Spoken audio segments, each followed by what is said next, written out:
Bueno, hoy comenzaremos con lo que es la fisiología del músculo. Para esto, tenemos que recordar qué tipos de músculos tenemos en nuestro organismo. Tenemos el músculo estriado, el músculo cardíaco y el músculo liso, que generalmente se encuentra en las vísceras.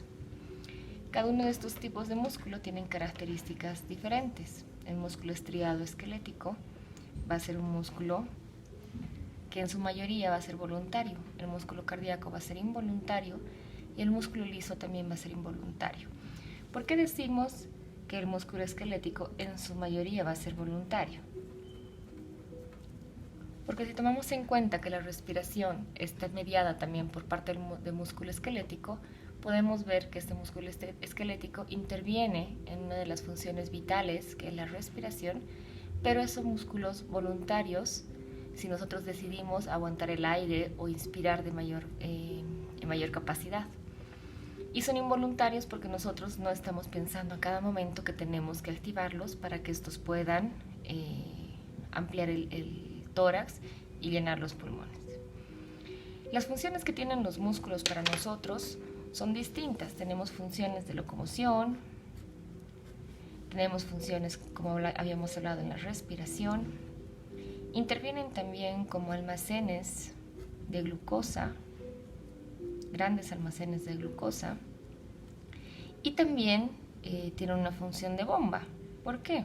Porque los músculos de los miembros inferiores generan el bombeo para que la sangre suba de los miembros inferiores hacia el corazón, ¿no es cierto?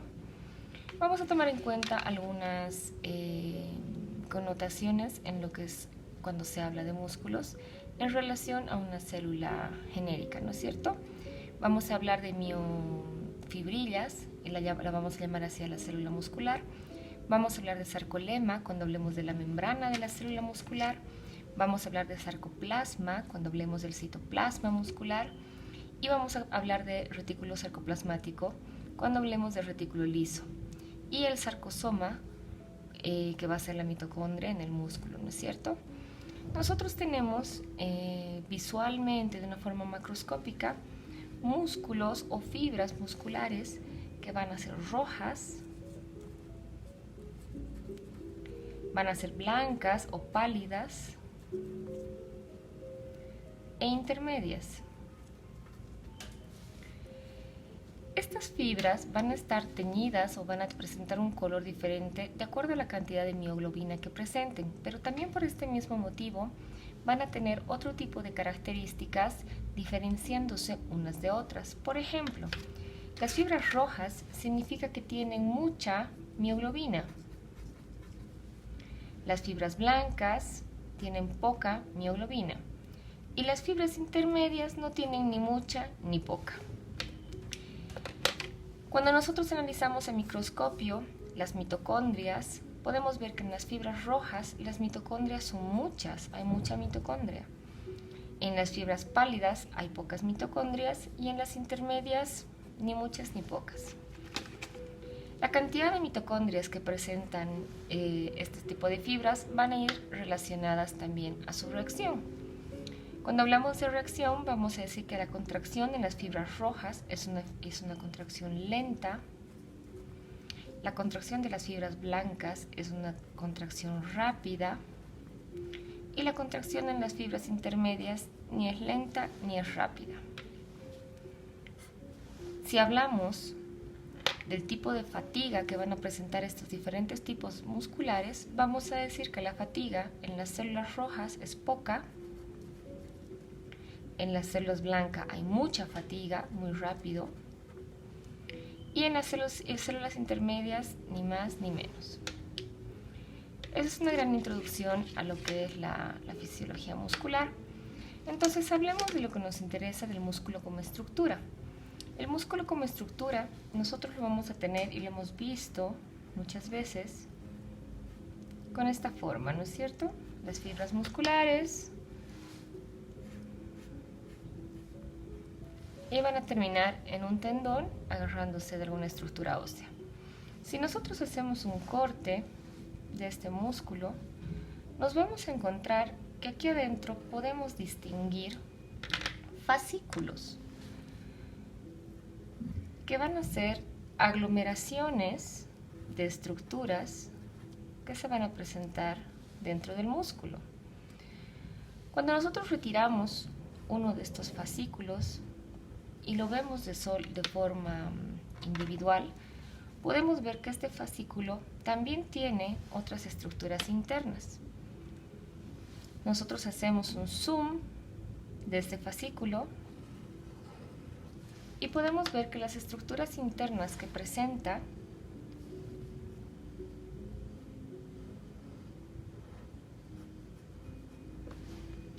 va a ser una fibra.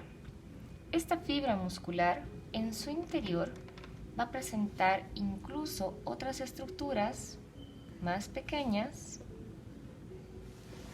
que van a ser las miofibrillas. La miofibrilla muscular va a estar conformada por sarcómeros. Estos van a ser la unidad funcional, la sarcómera, del músculo, la unidad contráctil del músculo. Entonces, vamos a tener que acá hay sarcómeros.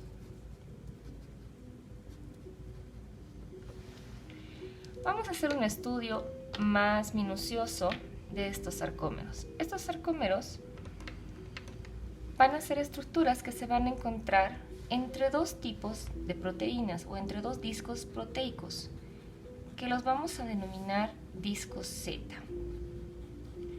Estos discos Z están a manera de zigzag, uno a cada lado, y van a delimitar un sarcómero.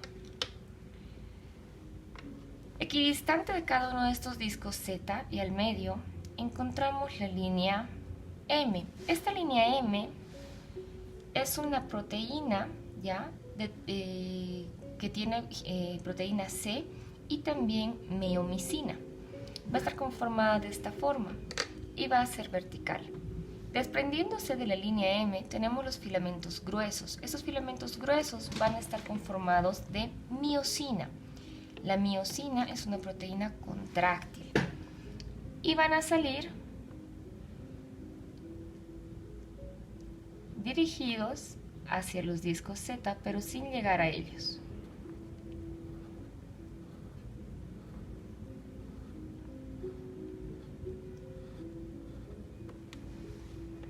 Desprendiéndose de los discos Z, vamos a tener los filamentos delgados. Estos filamentos delgados van a estar compuestos por actina, troponina y tropomiosina, no simplemente actina como algunos autores lo llaman, pero para fines didácticos vamos a entender que es actina. La actina va a intervenir en la contracción muscular conjugándose con la miosina. Y estas serían las proteínas que podemos encontrar en nuestro sarcómero. Existen proteínas también que van a ser estructurales. Unas de ellas son las nebulinas. Las nebulinas van a ser proteínas que van a asegurar a los discos Z con los filamentos delgados. Entonces se van a encontrar agarrando a los discos Z a los filamentos delgados para que estos no se desprendan en el momento de la contracción.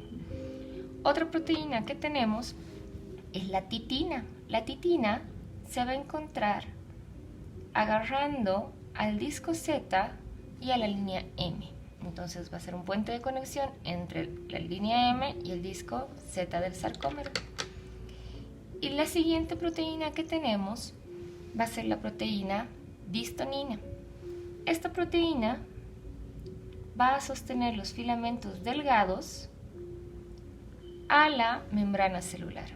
¿Para qué? Para que al momento de la contracción los filamentos delgados jalen también la membrana celular y sea toda la célula la que se contrae. Cuando los sarcómeros fueron vistos por primera vez a microscopio, se pudo determinar que en ellos se dibujaban ciertas fibras o ciertas franjas. Estas franjas han sido denominadas bandas.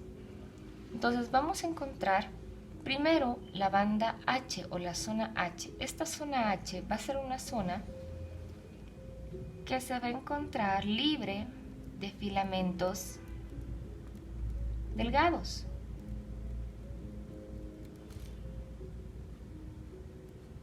Entonces es una zona donde hay filamento grueso y línea M, pero no sobrepone al filamento delgado. Luego encontramos la banda A. La banda A va a ser una banda que va a tomar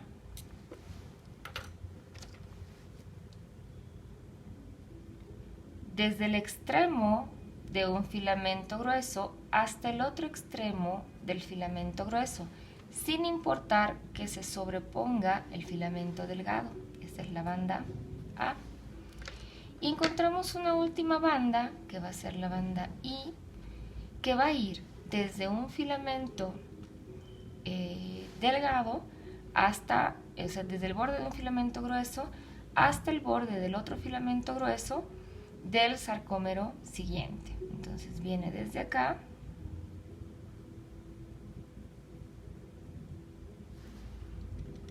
si viéramos el sarcómero siguiente,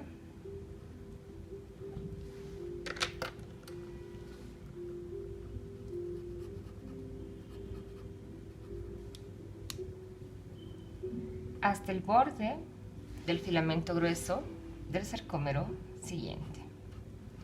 ¿Por qué es importante esto? Porque nosotros cuando vemos la estructura celular del sarcómero, encontramos que existen unos canales o unos conductos. Estos conductos van a estar, se llaman túbulos T, van a estar inmersos o se van a ingresar al plasma celular justamente en la unión de la banda H o de la banda I con la banda A.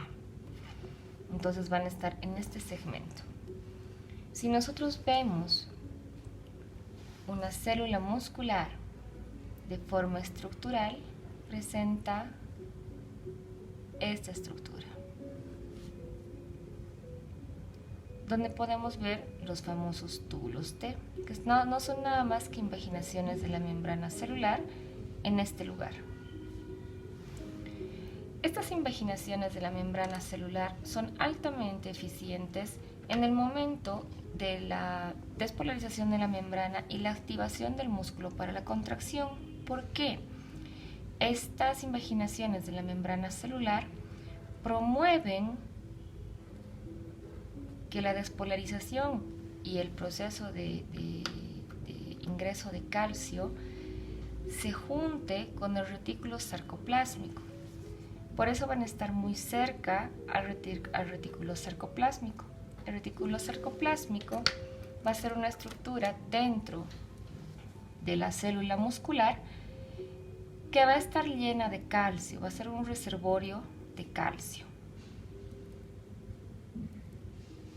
Y va a tener el retículo sarcoplásmico y unas pequeñas dilataciones que van a ser las cisternas. Entonces, el momento de la despolarización de la membrana está mucho más cerca la membrana al retículo sarcoplásmico gracias a estas invaginaciones.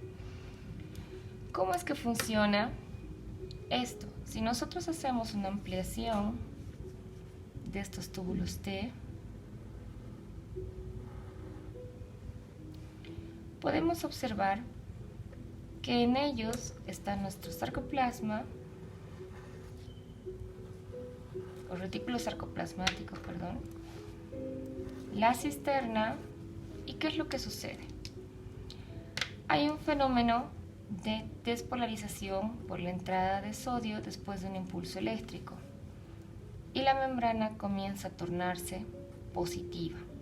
En el momento que esta membrana se torna positiva, en los túbulos T se abren los canales de calcio voltaje dependientes y permiten la entrada de calcio al intracelular. ¿Qué es lo que sucede cuando el calcio entra al intracelular? El calcio se va a dirigir hacia el retículo sarcoplásmico, pero no para ingresar en él, sino para hacer contacto con un receptor en este y obligar al retículo sarcoplásmico a que bote al plasma calcio libre para que se inicie el proceso de contracción. Este proceso de contracción, que ya se estaba iniciando con la despolarización, tiene su encendido o el switch con la liberación de estos calcios del retículo. En sí, en el proceso de contracción muscular, vamos a ver que van a intervenir las dos proteínas contráctiles, que son la actina y la miosina. La miosina, que conforma los filamentos gruesos, va a ser una proteína que va a tener la forma de un palo de golf, que por naturaleza va a estar flexionada. Su naturaleza es estar flexionada, no es estar recta. Y los filamentos delgados, que van a tener como composición básica la actina, pero no va a ser la única proteína que los conforman, sino van a tener a la actina, van a tener a la troponina y también a la tropomiosina. La troponina es una molécula especial. ¿Por qué? Porque esta troponina va a ser una proteína dividida en 3 fracciones. Una fracción C, que va a estar libre, una fracción I, que va a estar casada a la actina, y una porción T, que va a estar casada a la tropomiosina. Esta fracción libre, como está solita, tiene apetencia por el calcio.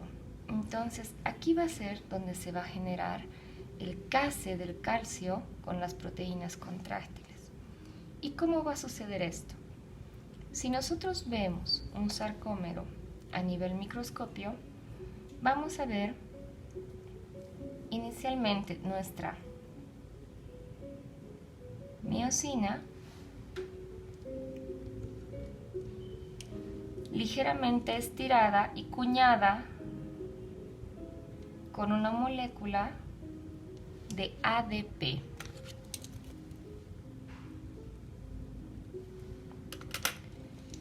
Encima de ella vamos a tener la actina en un filamento delgado con sus 2 proteínas adyacentes. Estas 2 proteínas van a estar tristes, van a estar inactivas porque van a estar solas. Cuando se produce la liberación de estos calcios comienzan a viajar dentro de la célula. ¿Y qué es lo que hacen? Debido a que la actina tiene en su interior moléculas de troponina y estas apetecen al calcio, se van a comenzar a unir con las moléculas de calcio. El momento en el que se unen con las moléculas de calcio, cambian la forma estructural de la actina, haciendo que ésta presente un espacio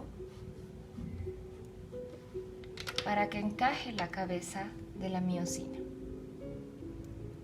La miosina es apetente a la actina, entonces hace un encaje en esta proteína. El momento en el que hace este encaje, la miosina bota o desplaza su molécula de ADP y se engarza en la actina. En cuanto esto sucede, se da la verdadera contracción muscular. Entonces, en ese momento,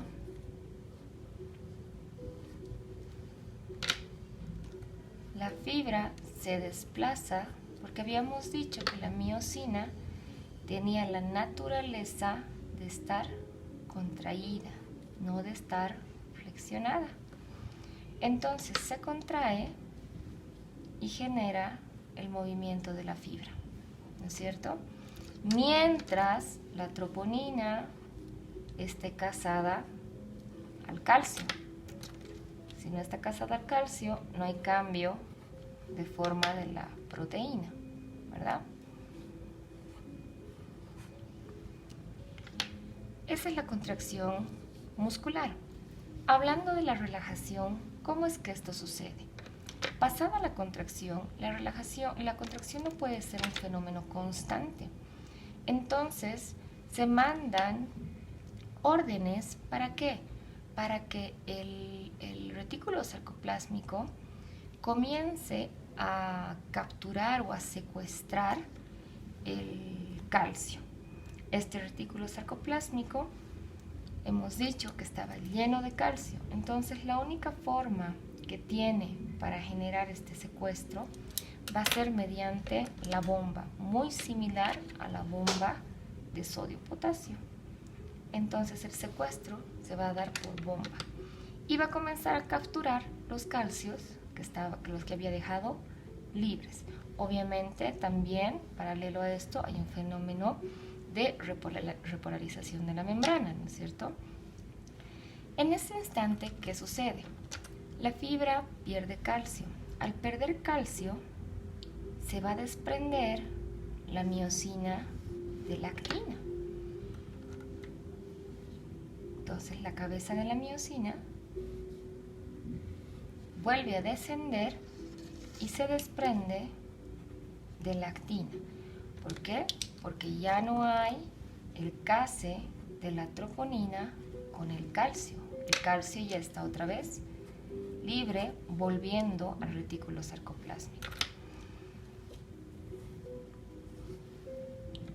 En ese momento, para que este proceso se mantenga, ingresa como cuña a la miosina una molécula de ATPasa.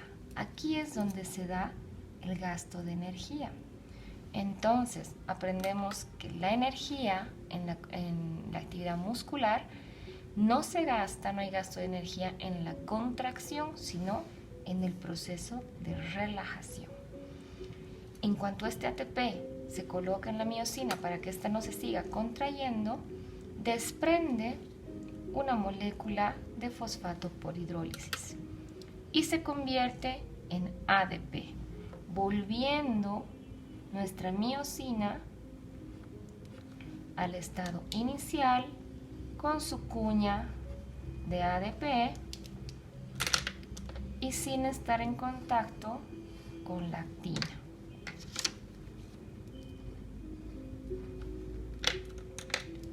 Y esa es toda la contracción muscular.